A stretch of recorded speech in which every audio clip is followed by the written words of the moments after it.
नमस्कार मित्रों, मैं आपका अपने YouTube चैनल मैक्स वेल्थ में स्वागत करता हूं। एनटीपीसी ग्रीन एनर्जी का आईपीओ की डेट और सारी डिटेल्स अब आ चुकी हैं। आरएचपी फाइल हो चुका है। तो अब आज हम बात करेंगे इसी के बारे में कि क्या ये आईपीओ सब्सक्राइब करना चाहिए या नहीं। तो इसके कुछ फैक्टर्स की एनालिसिस करेंगे और इसके बारे में कुछ डिटेल चीज़ें, कौन इसको अप्लाई कर सकते हैं, शेयर होल्डर्स कोटा कितना होगा, ये सारे प्रश्नों के उत्तर आज हम देंगे। क्या प्राइस बैंड है, कितनी क्वांटिटी आप अप्लाई कर सकते हैं, ये सारी की सारी चीज़ें आज हम इसके बारे में बात करेंगे। तो चलिए चलते हैं स्क्रीन पर और देखते हैं कि किस तरीके से ये इसकी क्या क्या डिटेल्स आएंगी। आइए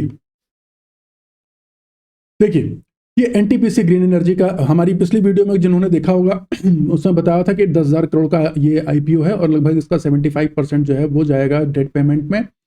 और एनटीपीसी ग्रीन एनर्जी क्या है, ये 100% सब्सिडरी है, wholly owned company by NTPC. ठीक है, तो ये ग्रीन एनर्जी के फील्ड में है और ये क्या करती है आपको पता है। ग्रीन एनर्जी है तो ग्रीन एनर्जी से छोड़ करके, मतलब कोल को छोड़ करके बाकी सारी चीज़ों से ये एनर्जी प्रोड्यूस करेगी। एयर है, विंड है, वाटर है और हाइड्रोजन का इसमें सारा काम होगा। इस तरीके से सारी चीज़ों में करेंगे। ठीक है, बैटरीज वगैरह में भी इसका, चूंकि हाइड्रोजन है तो उसमें बैटरीज वगैरह में इसका इन्वॉल्वमेंट होगा।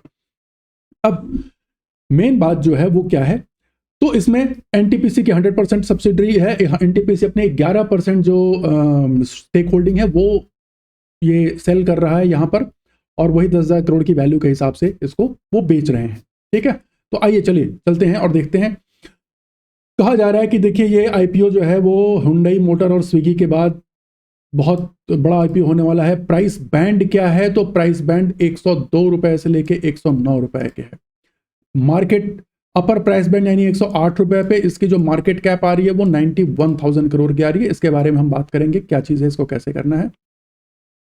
75% जो है वो क्वालिफाइड इंस्टीट्यूशनल के लिए, जो बायर है उनके लिए है। 15% नॉन इंस्टीट्यूशनल इन्वेस्टर्स के लिए है। 10% जो है वो रिमेनिंग रिटेल इन्वेस्टर्स के लिए है। लेकिन शेयर होल्डर्स, जो लोग शेयर होल्डर बन चुके हैं, ठीक है, उनके लिए बता दूं, उनके लिए 10% का कोटा है।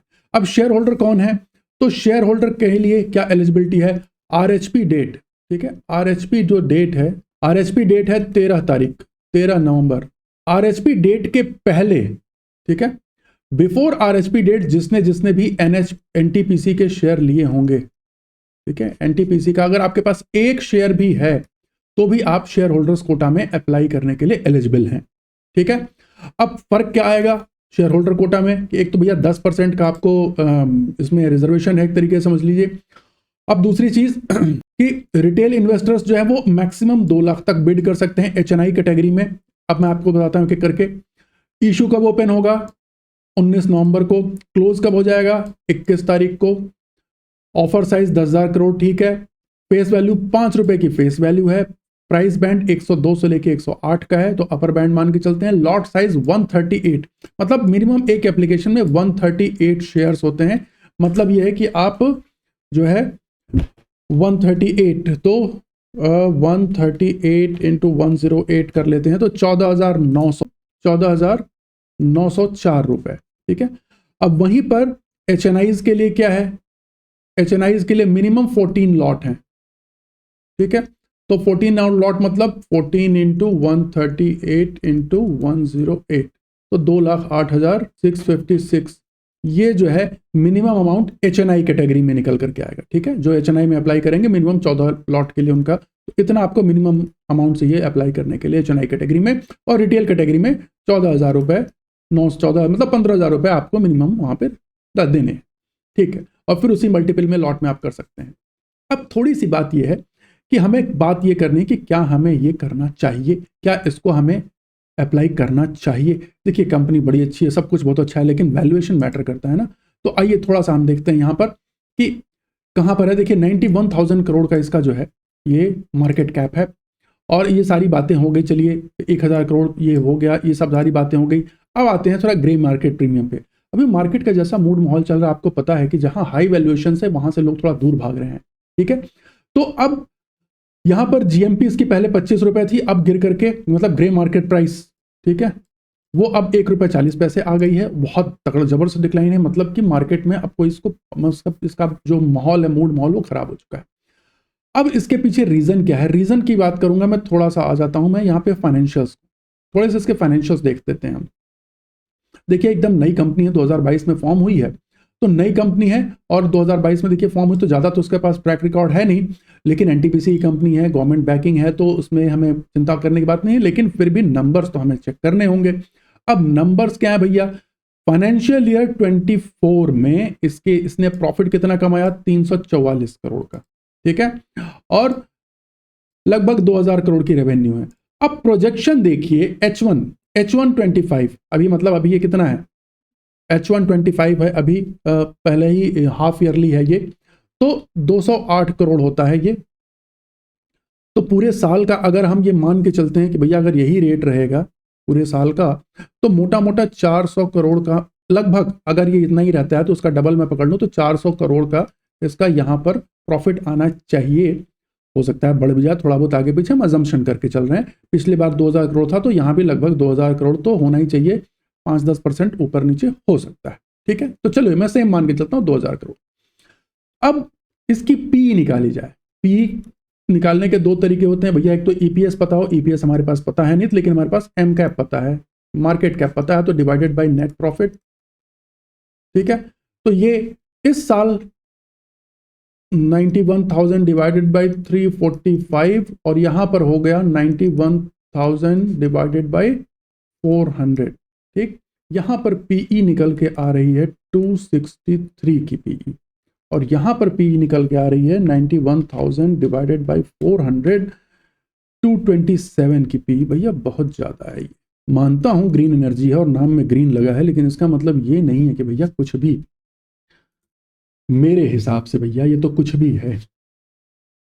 क्यों? क्योंकि अगर मैं पीयर्स को देखूं आसपास उनके, तो मैं थोड़ा सा आ जाता हूं स्क्रीनर पे, और स्क्रीनर पर आकर के देखूं कि भैया यहाँ पर क्या है, एनटीपीसी तो 16 के पी पे, पावर ग्रिड चलो ही छोड़ दिया, अदानी ग्रीन को देखते हैं, ये इस काम में है तो 183 का पी है, टाटा पावर 34 के पी पे चल रहा है, जेएसडब्ल्यू एनर्जी 65.55 के पीई पे चल रही है। तो भैया मुझे तो थोड़ा सा यहाँ पर वैल्यू ज़्यादा स्ट्रेच दिख रही है। प्लस यहाँ पर एम कैप टू सेल्स देख लेते हैं भैया, मार्केट कैप टू सेल्स इस जगह पर कहते हैं ना, एन कैप टू सेल्स कहाँ कितना है, तो भैया एम कैप 91,000 डिवाइडेड बाय 2000 रफली पकड़ लें, तो 91,000 डिवाइडेड बाय 2000 आपका आ रहा है 45.5, ठीक है। तो 45.5 बहुत ज़्यादा है, इतना भी ज़्यादा वैल्यूएशन नहीं होता। देखिए अगर ये कहीं 25 के आसपास होता पीई ना, तो मैं फिर भी कह सकता था कि नहीं ठीक है आप इसको कर लीजिए, लेकिन मैं पर्सनली मैं अपनी राय दे रहा हूं कि मैं अगर मुझे अप्लाई करना होगा तो मैं प्रेजेंट रेट पर तो अप्लाई नहीं करूं, क्योंकि ये इसकी वैल्यूएशन बहुत ज़्यादा है और बहुत ज़्यादा पॉसिबिलिटी है। ऐसे सिचुएशन में क्या होता है कि अभी जैसा माहौल है, देखिए बुल मार्केट अभी जैसे चल रहा था 4 महीने पहले, उसमें तो कुछ भी चल रहा था, उसमें तो भैया 2 शोरूम वाली कंपनी 1500 करोड़ पे लिस्ट हो गई, चलो वो सब हो जाता है।